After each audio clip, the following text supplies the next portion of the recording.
नमस्कार दोस्तों, आज हम बात करेंगे एक ऐसे नौजवान की जिसने बचपन में ही देश को आज़ाद कराने का सपना देखा और देश को आज़ाद कराने का मन बना लिया। मैं बात कर रहा हूँ भगत सिंह की।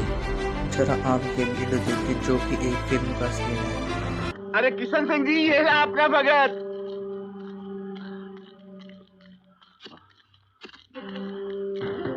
बेटा भगत, क्या कर रहे हो तुम? बंदूकें बो रहा हूँ। बंदूकें?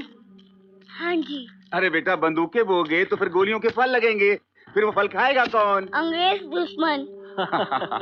सुना आपने? किशन सिंह जी, आपने बड़ा होनहार बेटा पैदा किया है।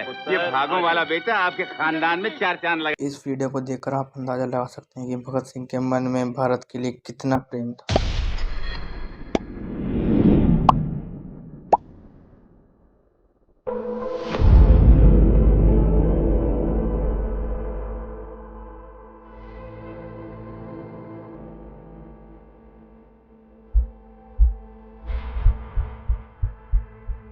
भगत सिंह का जन्म 28 सितंबर 1907 को गांव बागा, जिला लायलपुर, पंजाब में हुआ था, जो अब पाकिस्तान में स्थित है। उनके पिता का नाम किशन सिंह और माता का नाम विद्यावती था। यह एक सिख परिवार था।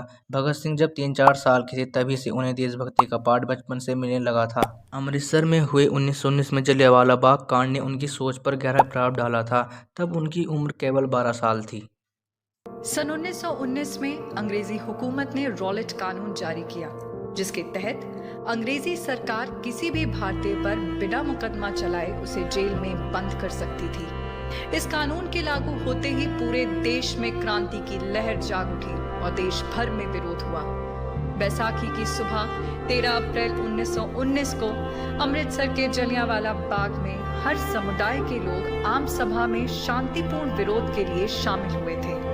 जब इस बात की जानकारी ब्रिटिश आर्मी में तैनात जनरल डायर को मिली, वो अपने सैनिकों समेत सीधा जलियांवाला बाग आ पहुंचा। सभा शांतिपूर्ण थी, मगर बिना चेतावनी दिए जनरल डायर ने गोली चलाने का हुक्म दे दिया। बेतहाशा गोलियां चली, सैकड़ों लोग मरे और घायल हुए। जलियांवाला बाग हत्याकांड के बाद देश भर में अंग्रेजी हुकूमत के खिलाफ आग सी भड़क उठी थी और देश में जगह जगह मोर्चे होने लगे। आज भी जलियांवाला बाग की हर दीवार और कोने पर मानवता के संघर्ष और बलिदान की अमर कहानी लिखी हुई है। उसके बाद वर्ष 1922 में चौरी चौरा हत्याकांड के बाद गांधी जी ने जब किसानों का साथ नहीं दिया, तब भगत सिंह बहुत निराश हुए। उसके बाद उनका अहिंसा से विश्वास कमजोर हो गया। तब उन्होंने लाहौर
चोरी चोरा की घटना 1922 में 4 फरवरी को। उसके बाद भारत की आज़ादी के लिए भगत सिंह ने मार्च 1926 में भगवती चरण बोहर, सुखदेव आदि के साथ मिलकर यूथ सोसाइटी ऑफ इंडिया की स्थापना की जब उनकी उम्र केवल 19 वर्ष थी। उसके बाद वह चंद्रशेखर आज़ाद के द्वारा गठित हुए गदर दल के हिस्सा बन गए। 1926 का साल, आज़ादी की लड़ाई तेज हो रही थी। इसी दिन 23 अगस्त को क्रांतिकारी भगत सिंह और उनके साथियों ने नौजवान भारत सभा की स्थापना की। इस सभा का मकसद था युवाओं में आज़ादी की लौ जलाना और अंग्रेज़ों के खिलाफ संघर्ष को और मजबूत करना। भगत सिंह का मानना था कि आज़ादी सिर्फ नारे लगाने से नहीं, बल्कि संगठित होकर लड़ने से मिलेगी। नौजवान भारत सभा ने देश भर में युवाओं को जागरूक किया और उन्हें स्वतंत्रता संग्राम का सिपाही बना दिया।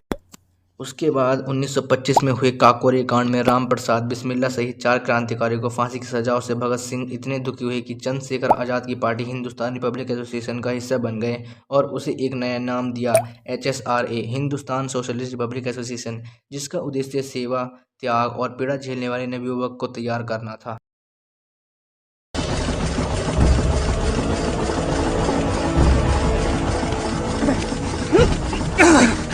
अंग्रेज अफसर करीब 20-25। मिशन को रोकना होगा। काकोरी आ गया। अशफाक को रोको, चलो जल्दी।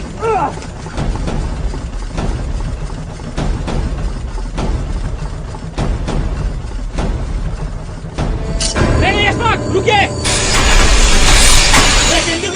चलो पीछे नहीं हट सकते।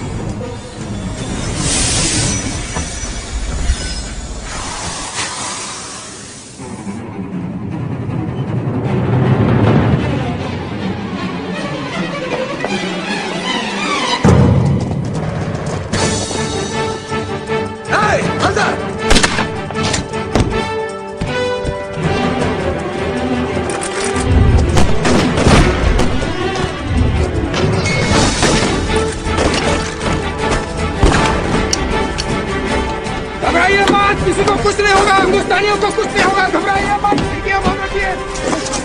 चाबी दो। देखिए आप लोग बच नहीं पाएंगे। चाबी दो। मेरे पास चाबी नहीं है, मेरे पास चाबी नहीं है। हटाओ बनवारी, आजाद निकाल।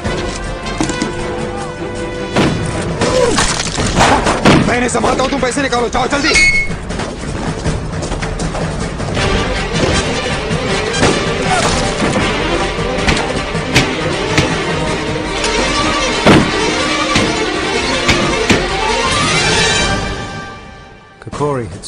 काकोरी की डकैती ब्रिटिश सरकार के गाल पर एक करारा थप्पड़ था, पर उसके दोषी भी तो हम ही थे। अब जो सुनाई दे रही थी वो हमारी ही बंदूकों की। अगर इस टॉपिक पर आगे बात करी जाए तो वीडियो बहुत लंबा हो जाएगा, इसलिए अगले पार्ट में इसकी और बात करते हैं। तब तक के लिए जय हिंद, जय भारत।